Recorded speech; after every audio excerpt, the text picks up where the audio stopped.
اللہ اللہ اللہ اللہ۔ اب ایک بندہ کہے جی میرے دل میں اللہ کا بڑا خوف ہے اور آنسو تو بہائے گناہ نہ چھوڑے، تو اس کا مطلب ہے کہ خوف نہیں ہے۔ جب خوف ہوتا ہے تو بندہ پھر دور ہٹتا ہے اس چیز سے۔ آپ دیکھیں سانپ دیکھنے میں کتنا خوبصورت ہوتا ہے، کبھی ہاتھ لگایا آپ نے کہ جی کتنا بہترین ڈیزائن بنا ہوا ہے اور کتنی اس کی جو ہے نا ملائم سکن ہے، ذرا پکڑ کے تو دیکھو گے کتنا بھائی نا۔ ہم کیوں دور بھاگتے ہیں؟ ہمیں خوف ہوتا ہے، بجلی سے دور جاتے ہیں، سانپ سے دور بھاگتے ہیں، اس لیے کہ ہمیں خوف ہوتا ہے کہ نقصان ہوگا۔ اسی طرح جب دل میں اللہ کا خوف آ جائے تو بندہ گناہوں سے دور بھاگتا ہے، وہ سمجھتا ہے کہ اس سے میرا نقصان ہو جائے۔ ایک لفظ ہے حزن اور ایک ہے خوف۔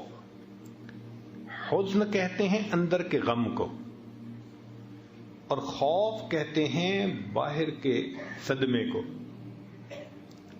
تو حزن انسان کو کھانا پینا چھڑوا دیتا ہے۔ غم زدہ ہو بندہ کھانے کو دل ہی نہیں چاہتا۔ بیٹا فوت ہو جائے، نہ ماں کھائے گی نہ باپ کھائے گا کھانا، جی دل ہی نہیں چاہتا۔ کاروبار میں نقصان ہو جائے، کھانے کو دل نہیں چاہتا۔ طالب علم فیل ہو جائے، کھانے کو اس وقت دل نہیں چاہتا۔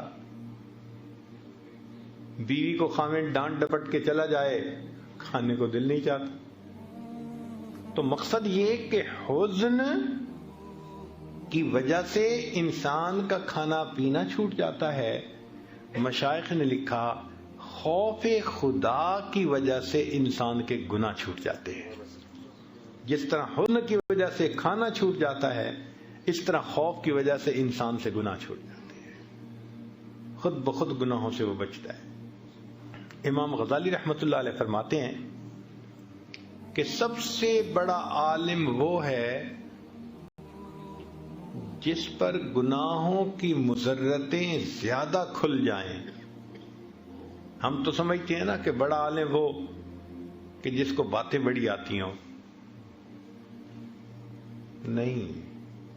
امام غزالی رحمۃ اللہ فرماتے ہیں کہ سب سے بڑا عالم وہ ہے جس پر گناہوں کے نقصانات زیادہ کھل جائیں۔ کیوں؟ پھر وہ گناہوں سے بچے گا، یہ بڑا عالم ہے۔